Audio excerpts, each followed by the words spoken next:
Welcome to Spectrum Perspectives, real talk with parents, professionals, and autism advocates, with your host, Cindy Gellermini. Hi, everyone, and welcome to today's episode. I'm going to be interviewing Jen Slaton, and she is a behaviorist and a psychotherapist. So she kind of intermingles both facets of what she does together to work with families that have children with autism. So she not only looks at the behavior, she looks at the emotional aspect of everything as well. And she helps the whole family, not just the child. So stay tuned for today's episode. And I think you're going to learn from her and you're going to enjoy our interview. Hi, everybody. Welcome to another episode of Spectrum Perspectives. And today I'm bringing on one of the experts. At the end of the month, I always bring on a couple of experts to talk about things that we might need some help with. And today we are meeting with Jen Slaton, who is in California. And you have a sort of a unique, you're not a therapist, you're not a behaviorist, you're kind of both. You sort of mix things together and sort of do things your own way, which I think is really fascinating because as moms, especially if we have nonverbal kids, try to understand their behaviors and things like that. So you have this really neat, unique perspective. So I wanted to bring you on, Jen. Thank you for coming. Welcome to the show. Thank you for having me. And I just thought we would just chat a little bit about what you do and how you do it and how you got into doing what you do. Like, tell me a little bit about your background and what you do now and how you sort of blend everything together. Yes. Well, I have been working in the field with autistic individuals since the 80s. I was drawn to that group of people for some unknown reason, and I felt like I have this connection that just this kind of innate understanding and intuitive understanding. And back then, things were pretty antiquated in the way that autistic people were treated, and it never felt right to me because I understood then that there's a child inside, there's a person, and we're not just teaching behavior, getting rid of behavior, but there's a emotional being in there. And I realized much later in my adult life that I actually come from a neurodiverse family. No one was diagnosed, had no idea, but I feel like that's why I was so connected and so drawn and so just kind of my passion to help families, because my family didn't get the help. And it was very confusing for me. I was a very sensitive child and kind of messed me up in some ways that I've had to work through as an adult. So I think being able to help families understand the neurodiversity, how to help parents and siblings, help the child themselves understand their own neurology makes a huge difference. So I worked as a behavior consultant for about 20 years, where I'd go into the home, parents that have autistic kids, Down syndrome, behavior challenges, and I would go mostly once a week, and it could be for 6 months, it could be for a few years. But the difference was this hands-on experience of being able to be in the environment, model for parents, see the whole family dynamic, address sibling issues, parent stress. You know, in those days, behaviorists would come in and ask parents to collect data and follow these protocols, and so totally overwhelming. And so I was able to take the strategies that can be effective, but put them in more doable format for that particular family. And just had a lot of success, and I just felt, you know, I loved doing it. It was my passion. And then the funding changed and everything. So they didn't really fund, it came from the state, so they didn't really fund the parent consultation anymore. And at the same time, I was working as a psychotherapist. So I do have that understanding of psychology and family systems and all of that stuff, along with how to change behavior. So I do combine them. And now what I'm doing is coaching online so that I'm In California, I'm licensed as a therapist, but outside of California, I do more education, parent training, how to deal with behavior, like the family dynamics. And very often in an autistic family, there could be a parent on the spectrum or a parent with autistic traits. And so we address that as well. How do you parent? How do you communicate with each other?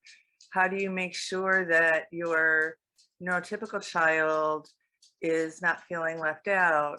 Yes, so it's very common in a family with an autistic child that the neurotypical child feels left out and can be resentful because the autistic child needs a lot of attention. There are a lot of appointments, a lot of focus. They may have people coming into the house to work for them. So the neurotypical child can have a lot of issues and be upset, be angry. And so it's also helping that whole family dynamic and how do we help that child as well? So that's kind of what I do. So in the 80s, you were going to people's homes doing behavior? Probably more, yeah, probably late 80s, 90s into the early 2000s. Yeah. Okay. Because my son was born in 1989 and he was diagnosed Okay. in 92. I'm just thinking of the timeline, right? And then he went straight into a school for autistic kids when he was 3 years old. So that's all I know. And I never had therapists come to the house. And I thought that that was a newer thing, within the past, whatever, 5 or 10 years. I didn't realize that they were doing that back then. Well, at least in California, they called it behavior consultation. Mm-hmm. And so it was not the intensive ABA that's happening now. Got it. The intensive ABA, if it did happen, it was for very severe kids that were maybe violent, danger to themselves or others. But otherwise, it was this parent consult model. And then what was the education system like? Were they in public school? Were they in special ed? Were they not in school? Or was it different for all? Yeah, it was all different. Most of them, the majority, and at least in California, is that they try to have them on a regular school campus, maybe in a separate classroom, maybe partially included or partially mainstreamed. Mhm. And then there were some separate special ed schools for kids that had more severe issues. So the ones that you would go see, where were they? Were they just They would be in all those, yeah. all of it? And then you would go once a week to their I home, would like go after to school the- or something? Yeah, I'd go up to the home and then I'd also a lot of times do a school observation to see because it's really helpful to see, what they're doing in school and talk to the teacher and see that dynamic. So yeah. were you considered so you were not an ABA therapist, you were what a behaviorist, like what you would, because I know you're Yeah, also a so psychotherapist, but when you go into do the behavior therapy, what was your title? Right. Well, what I would do is it was considered ABA is a type of approach. Now ABA means this intensive one-to-one in home, but it's actually an approach to analyzing behavior and that kind of thing. So technically that was what I was. I was a behaviorist, ABA trained, but because of my background, I didn't go in and just say, let's collect data on this behavior and let's do this protocol because this is the protocol. I kind of stretched it a little bit and included my understanding of family dynamics and what's going to work for this family. So you were going in there to work with the special needs child, but because you're a psychotherapist, you were also looking at the whole family dynamic. So were you allowed to sort of speak to the whole family, or did you have to just stick? Yeah, well, it was mostly parent training was what it was. Okay. And so, yeah. And so just naturally, because of who I am, I cannot just go in and say, set them up for something that's not going to work because this is the procedure to do with this behavior. Mm-hmm. So, Mm-hmm. yeah. So give me an example of like, what did you do with parents to train them? Yeah. Well, one of the most amazing strategies that I learned firsthand and I recommend is to validate your child's feelings because typically what happens when a child misbehaves is we address the misbehavior. So we'll say, don't yell, don't hit, stop that, that's not okay, or ask questions. What's wrong? What do you want? Why are you mad? And it tends to escalate them, because if they're getting agitated, they're in a process where their brain cannot process the information. They kind of lose verbal skills. So there's kind of an arc of getting agitated and then gradually coming down on the other side. And so the idea is to support the child going through that versus punishing or ignoring, which is a common strategy. Let's ignore it because it's bad behavior, when actually they're in crisis. So if a child's melting down or even having just a severe angry tantrum, they're in a crisis. And so we want to support them through the crisis, help them learn to manage the behavior. So it is individual, because some kids, when they're in that state and you say anything, it can escalate them further. But for some kids, if you can talk kind of firmly but calmly, I know you're really mad. It's okay to be mad about that. Let's go to your room and we're just going to hang out until you can calm down. So it's a loving, supportive boundary. But what I also teach parents, and moms especially are really good at this, is tune into your own child. See what kind of escalates it, see what might be calming, because it's very unique to each child. But the idea that you have this energy of, I'm here to help you and support you, versus you're being bad, you're doing something wrong, I'm going to ignore you until you can be nice, that kind of stuff. That's self-esteem damaging. It doesn't help them learn to manage their feelings. So what happens with that is, for some kids, it works really fast. The intensity of the meltdowns go down pretty quickly. Sometimes it takes longer than others. But what they learn is, when I feel this way, I need to just go step out and be by myself. I can go to my room, I can go to the outside, find an activity that I find calming, listen to music, draw. And then when my brain calms down, I can come back out and be around people. And kids and adults learn to do that. And isn't that just lovely? Isn't that just what we all want for ourselves too? Hun, I need a minute, just leave me alone, Right. Yeah. I'm thinking of, a child that I know is not on the spectrum, but cannot regulate. And she just, anytime she doesn't get her way, she just screams bloody murder. And it just seems to keep escalating and escalating, and then it turns into the I hate you, and what all these, like the emotions are all over the place.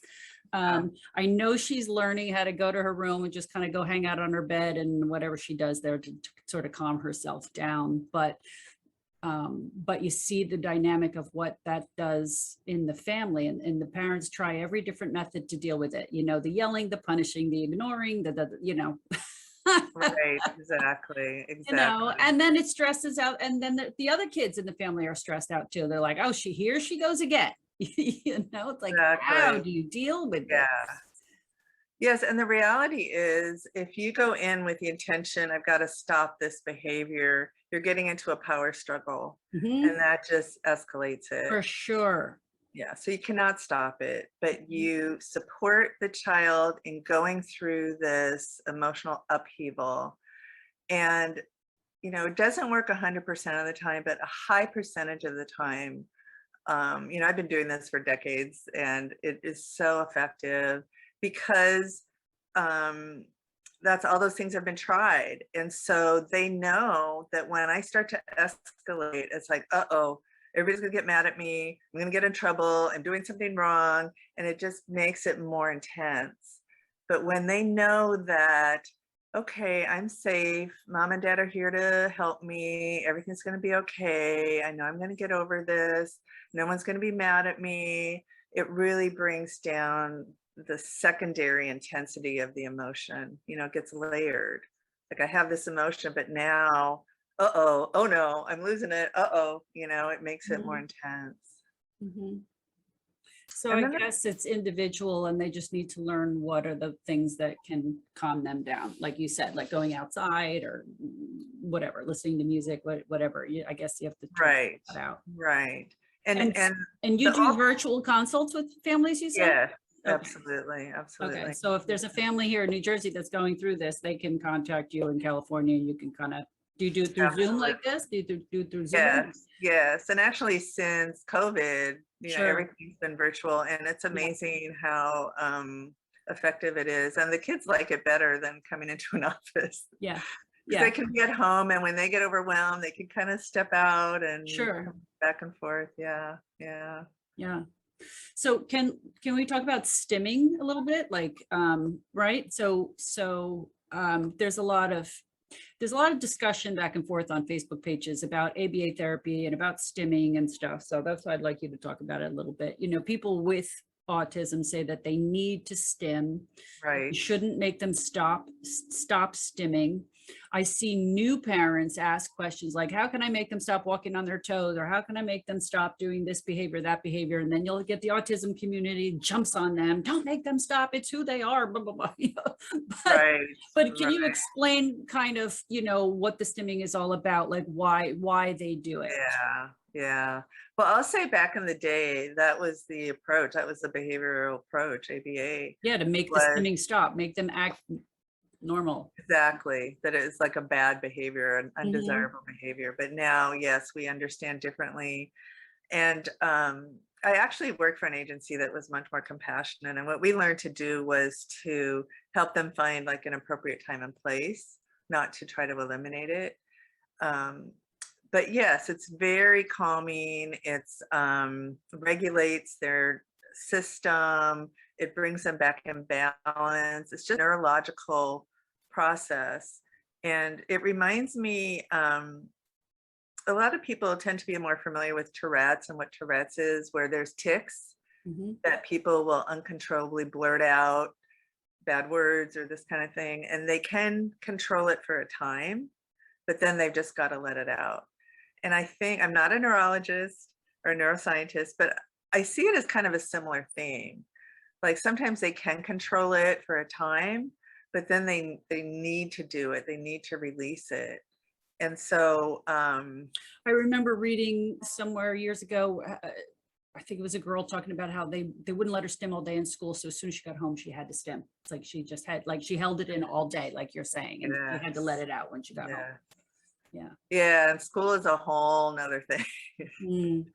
For kids, they call it masking in school or masking, to control these neurotypical, like autistic like behaviors so that they appear normal or neurotypical. And then they get home and all the stress comes out and meltdowns. And yeah, so that's a huge issue.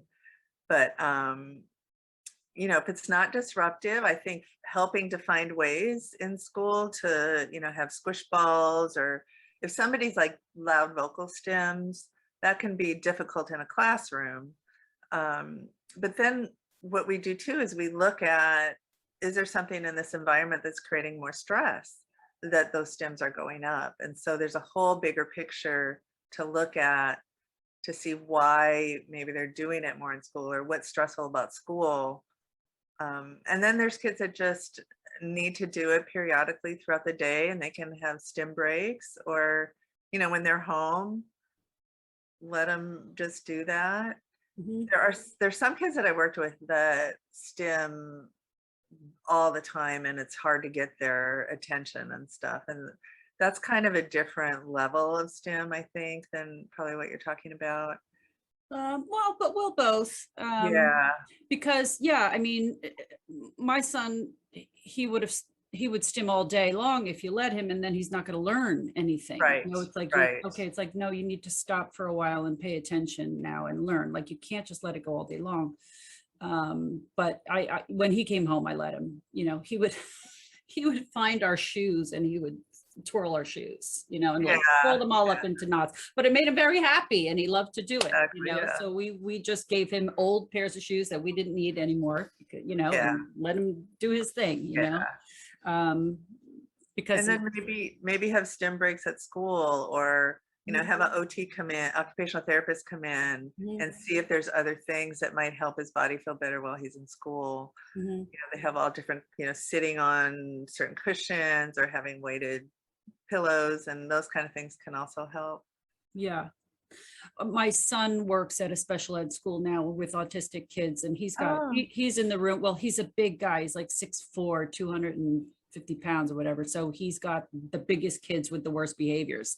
uh, But he's new to this, and once in a while he'll talk about a behavior or something. And I always ask him, but why? But what's causing the behavior? But why? Why? Because I don't know if teachers are asking those questions. I don't know, but yeah, this is why I like to talk to people like you, because I feel like the way things were in the 80s and 90s, and the way I knew that they were when my son was little, I think we've come a long way, but I think we still need to keep mhm, improving and looking at the whole person. And you can't, when Robbie was little, the whole mentality was to try to get rid of autism and make your kid not be right, autistic anymore, right. so we were trying to do away with the anything that looked like autistic behavior, and so, and not really looking at the whole neurological aspect of what's really going on, or emotional, like, well, what's setting them off? Why are they upset? Right. And where do you draw the line between, I mean, you can't, with any kid, you can't just let them do whatever they want all the time, because it's Right. just not good for them. You have to learn Right. appropriate behavior when you're, was that a dog? Sorry about that. That's Yeah. okay. You have to learn, everyone in society needs to learn what behaviors are appropriate in public and what are not. You can't just go streaking down the street. As much as my son would love to do that, you can't do that, you know? And like some of the behaviors that I've heard of, where, like with my son, if the bus was late, so the boy just pulled his pants down and just peed all over the whole sidewalk. I mean, like, do you know what I'm saying? Like, there's some behaviors that are just not appropriate, and they know Right. how inappropriate it is, and that's why they do it, because they're trying to upset you. Right. There's certain things that Right. it's like, no, I'm sorry, we can't do that, Right. so, but I knew what the trigger was because the bus was late, but Right. And when we look at behaviors, it can be pretty complex. Like Mhm. looking at the whole life of the child, because a behavior, and I'm not talking about your situation, but one behavior that happens in the morning might be because of something the night before, or it might be because they're dreading going to school because there's something happening at school, or this time issue. How do we teach a child little by little to tolerate lateness? And it might be 1 minute, Right. and then 2 minutes, and then so there's all kinds of strategies to help with that kind of behavior. But yeah, absolutely, that's part of teaching children, and part of what we do with autistic kids is help them to be able to function, you know. Yeah. Yeah, I'm laughing at you talking about waiting for 1 minute, because if the bus was late picking my son up in the morning, the shoes would come off, the clothes would come out, everything gets thrown across the room. And then when the bus does come, then I have to get them all dressed all over again. And then we're 5 minutes more late, Yeah, it was just, yeah, and it's like he had to learn. It's like, no, you have to wait. You have to yeah, wait. And it yeah. took years for him to learn to wait. Yeah, it can. And then we would do some strategies, like perhaps have a schedule of things to do, a visual schedule of things to do while you're waiting, Mm. or there's different kind of techniques to help with that kind of stuff. It's like um, almost being a detective to figure out what the triggers are, and then coming up with different solutions, and sometimes it's trial and error. Yes. Yeah, you're right, because Yeah. I said that because Robbie, he couldn't speak at all. So just what you said before about, like, moms have to really tap into your child and their emotions. And people would say, how do you know that? How did you communicate, whatever? And I say, well, it's like a mom with your baby, the different cries, Mhm. you can tell when they're tired, or if they're hungry, or if they're angry, whatever. And Yeah, you have to sort of be a mind reader. You just have to sort of figure it out, and right, you have to kind right. of learn what, like I knew why he was taking his shoes off and throwing them across the room, because he was mad that the bus should have been here by now. Right, right. But and sometimes it might take till the 5th or 6th time for it to happen before you to start catching on and say, oh, okay, I know what he's mad about. Right, The right. bus should have been here by now, Yeah. Um, Yeah, and it's really hard when you have those uncontrollable variables like that, like you can't mhm. control. And there's nothing you can do about Yeah, it. I yeah, can't control when the bus comes. right, right. I was going to ask also, like I interviewed another mom that her son, when he was a teenager, he was verbal, but he'd have angry outbursts, and he'd flip the bird at his mother, or swear at her and stuff like that. And it was interesting when you kind of compared it to Tourette's, so I'm just curious about that one, because I saw a video also. They did the BBC did a video years ago of my son's school, and there was one boy that he was higher functioning than all the rest of them, and he'd have these angry outbursts, and he would yell, it's like, I hate you, I'm going to stab you all with a knife, and I'm going to kill you, and and the therapist brought him in, and they would have talks with him about, we can't use words like that, he's like, but they're making me so angry. So how do you deal with that? Yes, yes. Oh. Well, actually, it is amazing the kind of things that can come out of their mouth when they're in that heightened state, Mm-hmm. kind of like Tourette's, where someone's going to cuss and say all these things that they don't really mean. And a lot of those kids, when it's over, they feel bad about it. Mm-hmm. Feel guilty, I didn't mean it. They have the shame. So take into account that don't take what is said literally. Mm-hmm. Unless it's, of course, a safety issue, like I'm going to throw this at you and then they lift up a chair or something. Mm-hmm. But the verbal stuff, the gestures, the eye rolls, it's the same thing as if a baby's crying. Mm-hmm. It's just an outburst, same kind of thing. I know you're really mad about that. Mm-hmm. Let me help you. Let's take some time to calm down, or whatever you kind of work out with the child. But just validate, firm but calm. Don't address the language, and don't really hold them accountable for the language, because for in the beginning, later on they can learn more appropriate ways to express themselves. Mm-hmm. But until they have better control, because if he'll just feel worse about it. And I will counsel him and say, that's not okay. Well, I know it's not okay, but I can't help it. Mm-hmm. So he feels worse, and that contributes to the intensity of the tantrum. Mm-hmm. It's like, or the meltdown. Uh-oh, here I go. I'm going to say these things and I'm not supposed to, and I can't control it. And everybody's going to get mad at me. And then I'm going to have this counseling. And, we just think of it as like the brain is inflamed. It's just inflamed, and we have to support him to calm it down. And just not, I've heard those kind of things too. Really horrible hit. I mean, sometimes people say, I'm going to kill myself. I'm going to kill you. And we have to do, safety protocols and make sure, because I want to take that like nothing. But if they don't have any other, outside of that emotion, they don't have any other aggression or suicidal, it's probably just that momentary inflammation that they're going through. Yeah, I mean, it's hard to tell. I mean, if a kid in high school says, I'm gonna shoot you, or I'm gonna kill you, okay, they're gonna call the police to go to their house and to make sure there's guns in the house, and they get suspended. So like, where do you draw the line with these things? Or I interviewed Becca Laurie, who has autism, and she talked about the suicide rates among people with autism, and so that's scary. So it's like, how do you know if it's just a meltdown or if they really Well, you might want to get a professional evaluation for stuff like that, for sure. Mm-hmm. But I have worked with a lot of kids and adults that during the meltdown will make suicidal statements. Mm-hmm. And after it's over, no, I don't really want to hurt myself. I don't want to, they're very clear about it. Mm-hmm. And it's just this intense emotion that comes out. And it's kind of like swearing. It's like you just reach for the worst thing that you could just say, just to get it out, your anger, right?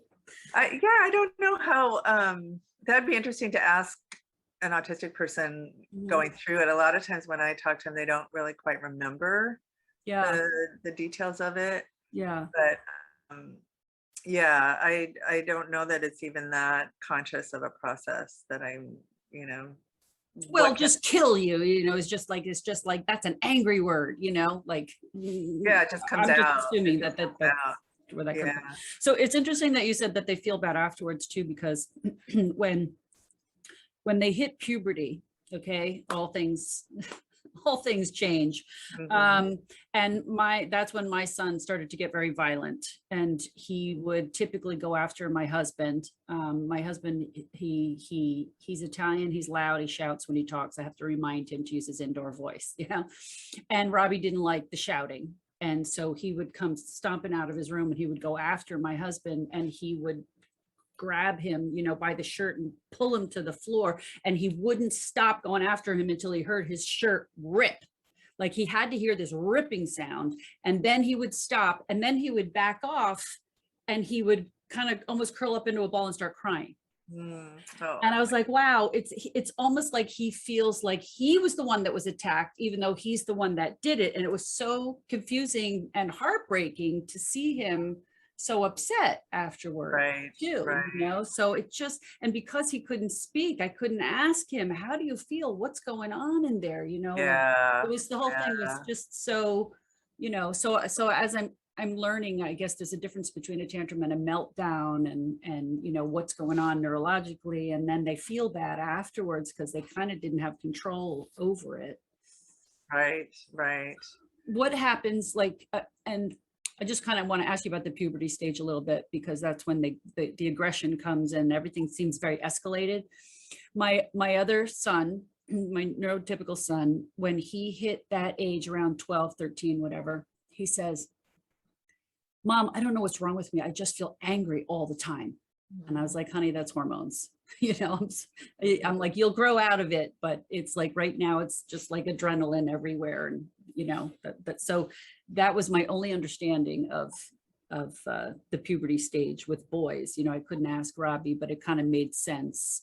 But is it just, it's hormones, but is there any effect on their brain, do you think, that, or you don't know? It's just like a raging Hormones do emotional affect thing. the brain, absolutely. And like I said, I'm not a neuroscientist, but Yeah. absolutely. I mean, we know as women, Oh, how it affects our yeah. brain. Every month with the PMS, right? Yeah. And then all of a sudden my husband can do nothing right. That's right.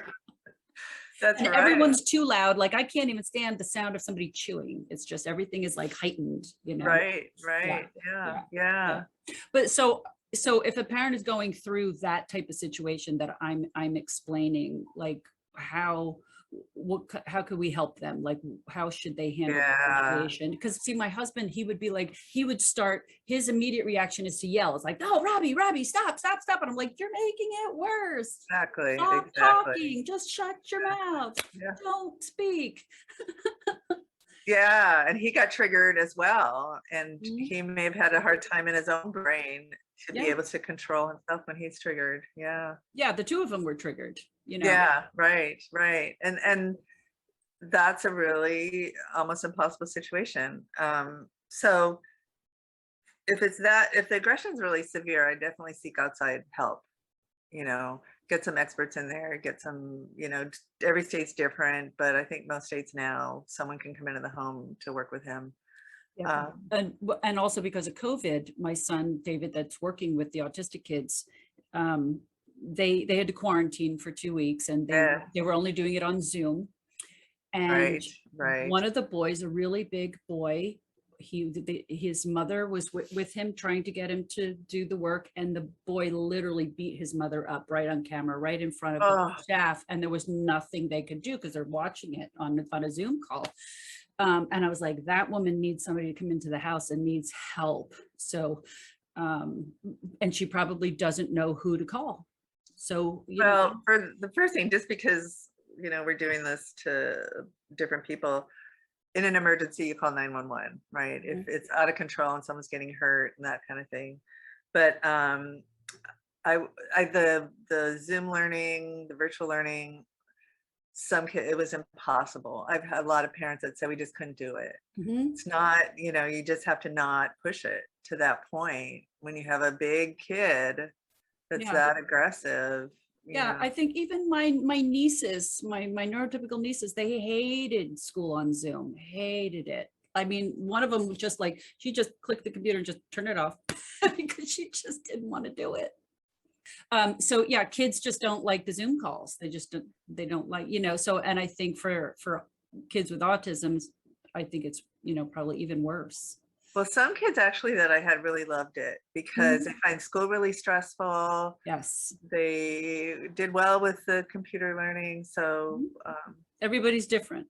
yeah, exactly. Yeah. I mean, I like the Zoom because look, here I'm having a conversation with you and you're all the way in California and we can be sitting on your couch and we can just sit here and talk, I love it. I love it. Yeah. And I've thought about that, kids that it's stressful to be in school and in those social situations. This is much less threatening, much easier. Sensory overload, Yes. bells ringing and kids talking and yeah. So Yeah. yeah. Oh, I wanted to ask you another question. When we had talked before, you mentioned something about people with Asperger's and they tend to like to debate, because it made me think of, sometimes now that you become so sensitive to autism when you have a kid with autism, right? And then you start thinking, like you mentioned, there were people in your family that were probably on the spectrum that were never diagnosed years ago, right? And sometimes sometimes a parent is on the spectrum. And one woman I interviewed, she didn't know she had autism until her son got diagnosed. And then she went through the test and then found out that she's on the spectrum too, right? But talk to me a little bit about that, about the wanting to debate. So there's also some controversy about using the word higher functioning. Sure. Yeah, Asperger's, whatever. Yeah, so less support, people that need less support, and that Asperger's is now a type of autism. But that a characteristic of that is they're very, very verbal. Sometimes they're verbal very early and are referred to as little adults because they prefer to talk to adults than to other kids.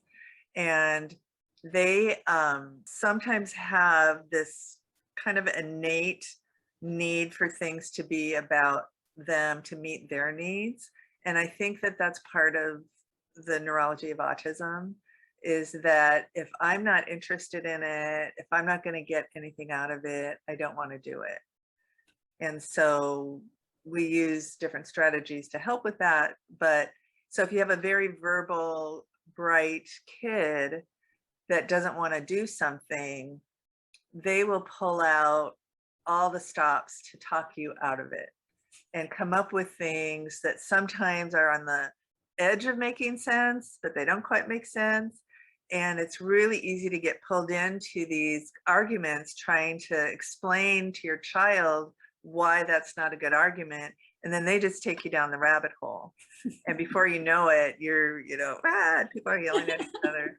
And it's so common in those families. And the issue to keep in mind is that they don't have a typical brain. They have a neurotypical brain. And the common sense and the social judgment a lot of times is much lower than the verbal skills. So if you address them at their verbal skills, but their common sense is down here, then how are you ever going to convince some? So you can't. So you have to disengage from those kind of arguments and just validate. I understand you're really frustrated about that. I'm not going to argue with you about it. Yeah, so. And just say, because I said so. No. Yeah, right.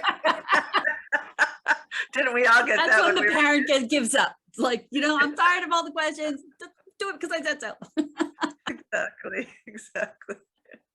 Well, so we have a lot of strategies that work with the autistic brain to help motivate them to do the things they don't want to do. And some of those strategies would be breaking something down into a small chunk so it doesn't seem overwhelming. And then when you do this, then you get this. So when you get dressed in the morning, you get 10 more minutes on your video game or something. And that really, for some kids, it really helps their brain to shift out of that resistance because I'm going to get something out of it. And I get this game. It's concrete, it's structured. I can wrap my brain around it. So that's a lot of how we approach that. Yeah, well, structure is always, I think, very good for them. You know, Yes, like they like to know what's coming. They don't like yes, surprises. They want to, and if you can, and it can be exhausting for parents to even think about it, but literally structuring the entire day. You know, you got to set those limits, right? yes, Just when you have to get dressed for school and then you get a right. reward, just like little things like that. It's like, well, no, we have to structure everything. And I have run across some that don't need a lot of structure. I think in most cases, absolutely brings down anxiety. It's predictable, but every once in a while, there's those kids that are just don't seem to need it as much. Yeah, I mean, and the kid that I was talking about in the film that was saying, I'm going to stab you, whatever. It's like because he only wants to do what he's interested in, and he doesn't want to do other stuff. You know, Right. trying to do whatever he can to get out of it, like you said. Exactly. You know. And so we work on first helping calm. That's before we do any other kind of intervention. How do we handle those outbursts? How do we help them calm? And then help him understand his own brain. So I explain to kids a lot. This is how your brain is wired, and you get really mad when you don't get your way. It's really, really hard for you. And it helps them to get why they get so triggered. It's calming for them to understand. And then they don't feel like they're a bad person. Exactly. Just kind of normalize it for them. And then a lot of times together we'll come up with, well, what would you like to earn what would you like?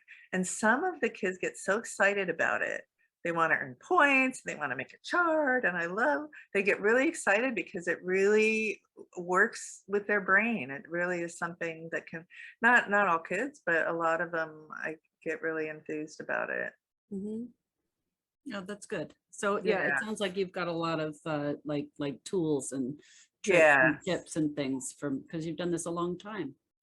And they'll get burnt out on one technique or one reinforcement. You have to kind of keep it novel and keep, kind of reevaluating things. Sure.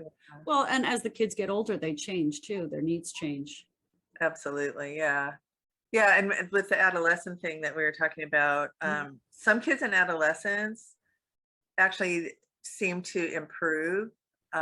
They get more control of their emotions. They're more verbal. Other kids, yes, their behavior kind of deteriorates and they get more moody and aggressive and stuff. And so it does need to be handled individually for sure. Yeah. Well, as I've talked to some of the other moms, their kids, as they get older, start learning how to communicate using RPM or whatever.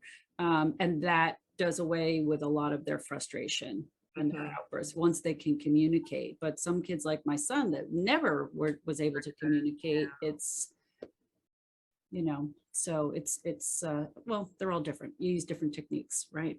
Yeah. And figuring out more visual or using music, because music goes into the brain differently. And some autistic people find it, even singing an instruction, they can take it better than it being said. Yes, one of the moms I interviewed, that's how her son started to speak. He said they had him sing first, and then the speech came because it's a different side of the brain. Right. I remember who was the guy in the 60s that he was a singer, but he used to stutter. I think he was on TV. What was his name? I can't remember. But anyway, I remember that he was very bad stutterer in speech, but he could sing beautifully. Wow. Yeah. That's amazing. Yeah, it's amazing. So it's interesting that you said that music goes into the brain differently. Yes, and it can be so calming, and you can put it into the routine for your child too, as kind of a break or as a brain break. So yeah. My son loved music. I think most kids do. Most kids. Yeah, and they love the water too. Yes, that's really common. Down also.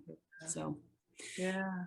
So if people would like to contact you, how can they go about doing that? How do they reach you? Yeah, I have a website. It's called autism360support.com. So it's the actual numbers 360 Yeah. support, Autism 360 support, no dashes or dots Correct. or anything. Just Correct. autism360support.com. Yeah, and I have a lot of information on there, and I have some case studies and blogs, and then how to contact me, and Okay, yeah. so that can all be done through there. Yeah. Okay, wonderful. All right, Jen, thank you so much for being with me today and teaching me some new things. Every person I have on, I learn more and more. So, and so good. That's wonderful. Thank you. I really enjoyed talking with you, and I think you're amazing. Everything that you do for the autism community. I'm trying. I'm trying to bring as much help to everybody that I can, bring on anybody that they can learn from and get help from. And I think that you're a great support to families. Thank you with so autism. much. So, I'm honored to be here. Thank you. thank you so much for being on with me today. That's it for today's episode. I hope you enjoyed listening and it helped you gain a new perspective. If you're interested in buying our book series, Robbie's World and His Spectrum of Adventures, the link will be in our episode description as well as my Instagram and Facebook pages. If you enjoyed the show and you'd like more content, please be sure to hit that like button, follow us, and don't forget to leave us a great review. Thank you for joining us. Be sure to join us again on our next episode of Spectrum Perspectives. Thank you for joining us today. Be sure to join us again on our next episode of Spectrum Perspectives.